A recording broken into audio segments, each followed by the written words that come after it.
Selamat sore untuk kita semua.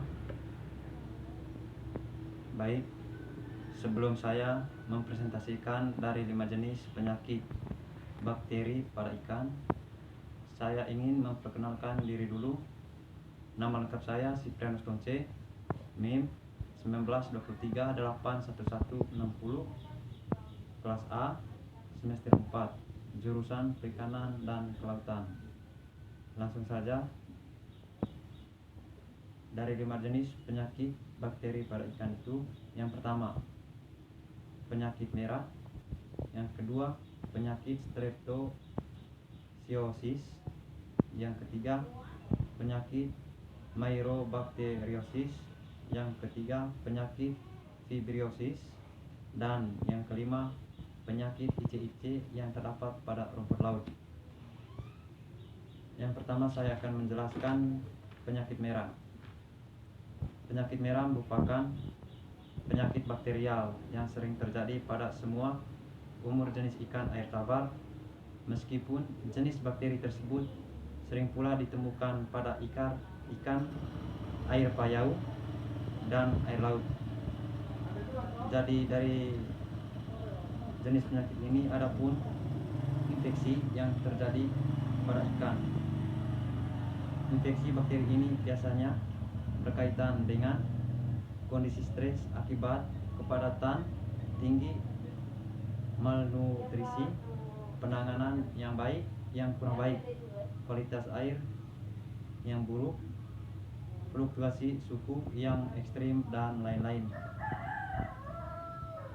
Serangan bersifat akut, dan apabila kondisi lingkungan terus merosot, kematian yang ditimbulkannya bisa mencapai 100%.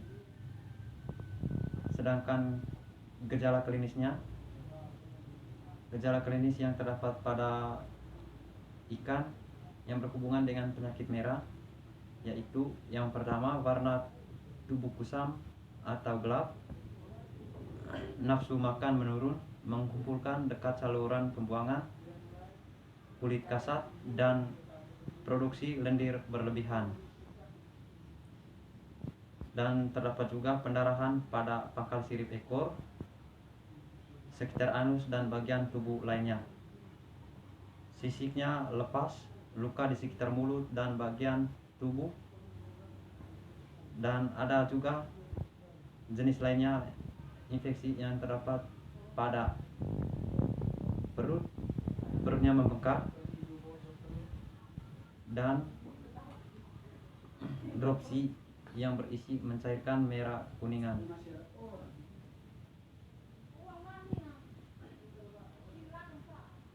Ikan akan mati jika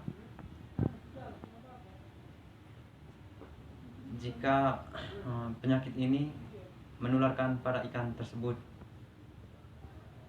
Jadi dari penyakit ini ada pun pengendalian yang bisa dikendalikan oleh kita sebagai manusia, atau khususnya para pembudidaya, yang itu pengendaliannya pencegahan secara dini benih melalui vaksinasi anti-hidrofila atau hidrovax, desinfeksi sarana budidaya sebelum dan selama proses pemeliharaan ikan, pemberian unsur imunostimulan, misalnya penambahan vitamin C pada pakan secara rutin selama pemeliharaan, menghindari terjadinya stres fisik, kimia, biologi, memperbaiki kualitas air secara keseluruhan, terutama mengurangi kadar bahan organik terlarut, dan atau meningkatkan frekuensi penggantian air baru, pengelolaan kesehatan ikan secara terpadu, ikan, lingkungan, dan patogen, bobot tubuh ikan selama 10 hari. Yang kedua, penyakit streptococcus. Jadi penyakit streptococcus ini penyebabnya itu terjadi pada bakteri gram positif berbentuk bulat kecil, bergabung menyerupai rantai non-motil, koloni transparan dan halus. Adapun infeksi dari penyakit ini itu sering terjadi pada budidaya ikan air laut, yang itu sering terdapat pada ikan kakap dan ikan kerapu. Sedangkan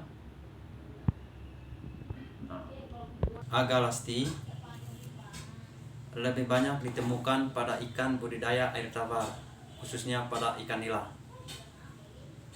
Pola serangan kedua yaitu jenis bakteri tersebut umumnya bersifat kronik sampai akut. Target organ infeksi Streptococcobastae spp banyak ditemukan di otak dan di mata, sehingga disebut sindrom meningoencephalitis dan panotohelminthitis. Penyakit ini sering dilaporkan pada sistem budidaya intensif, lingkungan perairan tenang, stagnan, dan atau sistem resirkulasi. Secara kumulatif, akibat serangan penyakit ini dapat menimbulkan mortalitas 30-100% dari total populasi selama masa pemeliharaan.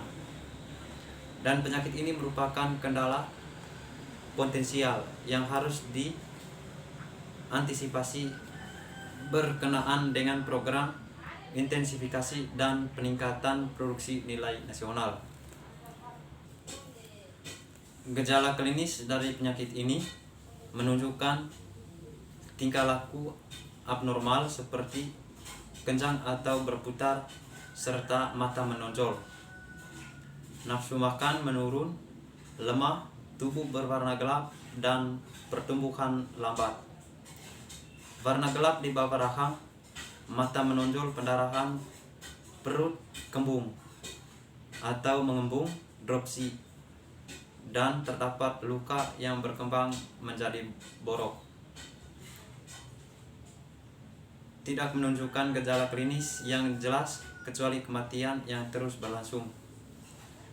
Sedangkan pergerakan tidak terata dan pendarahan pada tutup insang. Sering pula ditemukan bahwa ikan yang terinfeksi terlihat normal sampai saat sebelum mati. Dan diagnosis, isolasi dan identifikasi bakteri melalui uji biokimia, deteksi gen bakteri melalui teknik polimerase atau Lyme reaction. Yang ketiga, penyakit mycobacteriosis. Penyakit ini merupakan penyakit bakteri gram positif berbentuk batang pendek dan non-motil. Kolam tanah hujan dan pekarangan dengan sumber air terbatas lebih rentan terhadap infeksi jenis penyakit ini.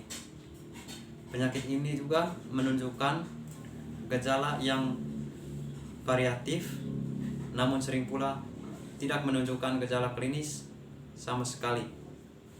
Pola serangan penyakit ini akut, baik pada ikan air tawar, payau maupun ikan air laut. Suhu optimal berkisar 25-35 derajat Celcius, tetapi masalah dapat tumbuh dikisarkan pada suhu 18-20 derajat Celcius. Jadi gejala klinis dari penyakit ini: hilang nafsu makan, lemah, kurus, mata melotot, serta pembekakan tubuh. Apabila menginfeksi kulit, timbul bercak merah dan berkembang menjadi luka, sirip dan ekor geripis. Pada fase infeksi lanjut, secara internal telah terjadi pembekakan empedu, ginjal dan hati, serta sering ditemukan adanya tuberculin atau non-claim yang berwarna putih kecoklatan, pertumbuhan lambat, warna pucat dan tidak indah, terutama untuk ikan hias. Sedangkan pengendalian dari penyakit ini, pengendalian ikan yang terinfeksi segera diambil dan dimusnahkan. Hindari penggunaan air dari kolam yang sedang terinfeksi bakteri tersebut, dan memperbaiki kualitas air secara keseluruhan, terutama mengurangi kadar bahan organik terlarut dan atau meningkatkan frekuensi pengganti air baru. Pengelolaan kesehatan ikan secara terpadu.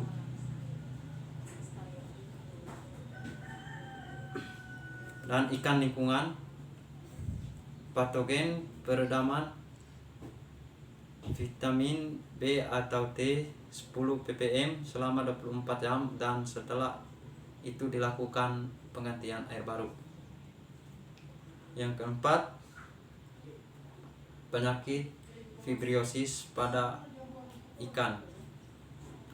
Penyebabnya Vibrio alginolithicus,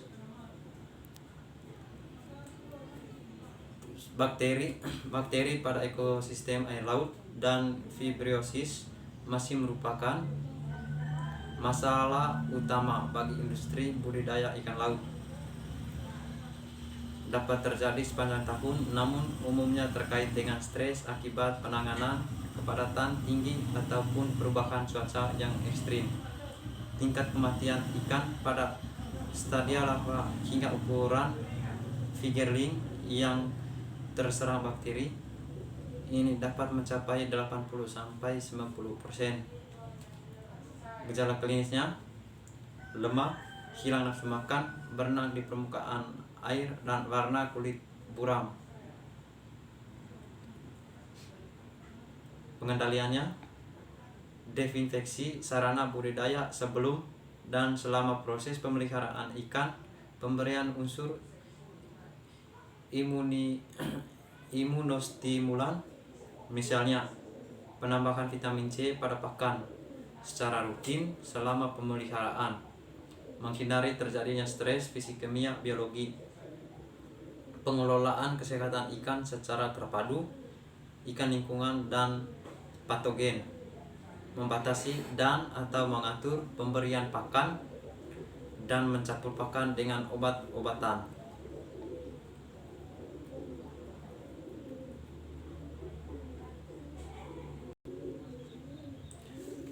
Yang kelima, penyakit ICIC yang terdapat pada rumput laut. Penyebabnya dari faktor lingkungan dan beberapa jenis bakteri. Yang pertama, bakteri Pseudomonas gracilis. Yang kedua, Pseudomonas dan Vibrio sp. Khusus penyakit ICIC pada budidaya rumput laut dipicu oleh fluktuasi parameter kualitas air yang ekstrim, kadar garam, suhu air bahan organik terlarut, dan intensitas cahaya matahari. Pemicu lain adalah serangan hama seperti ikan baronang, penyu hijau, bulu babi, dan binatang laut yang menyebabkan luka pada talus sehingga mudah terinfeksi oleh mikroorganisme. Pada keadaan stres, rumput laut akan membebaskan substansi organik yang menyebabkan talus berlendir dan merangsang bakteri tumbuh melimpah di sekitarnya. Pertumbuhan bakteri pada talus akan menyebabkan bagian talus menjadi putih dan rapuh. Selanjutnya, mudah patah dan jaringan menjadi lunak yang terjadi ciri-ciri penyakit IC. Penyebaran penyakit ini dapat terjadi secara vertikal dari bibit atau horizontal melalui perantaraan air. Gejala klinis penyakit ini ditandai dengan timbulnya bintik bercak-bercak merah pada sebagian talus yang lama kelamaan menjadi kuning pucat dan akhirnya beransur-ansur menjadi putih. Talus menjadi rapuh dan mudah putus. Gejalanya yang diperlihatkan adalah pertumbuhannya yang lambat, terjadinya perubahan warna menjadi pusat, dan pada beberapa cabang talus menjadi putih dan membusuk. Pengendaliannya, penggunaan bibit tunggal merupakan cara yang sangat penting untuk pengendalian penyakit IC-IC. Yang pertama, desinfeksi bibit dapat dilakukan dengan cara dicelupkan pada larutan PK potasium permanganat dengan dosis 20 ppm. Yang kedua, pemilihan lokasi budidaya yang memenuhi persyaratan optimum bagi pertumbuhan rumput laut. Yang ketiga, penerapan teknik budidaya yang disesuaikan dengan lingkungan perairan. Yang keempat, memperhatikan musim dalam kaitannya dengan teknik budidaya yang hendak diterapkan. Sekian dari saya, jadi saya kembalikan. Itu saja presentasi yang saya lakukan atau yang saya presentasikan pada saat ini, dan selamat sore.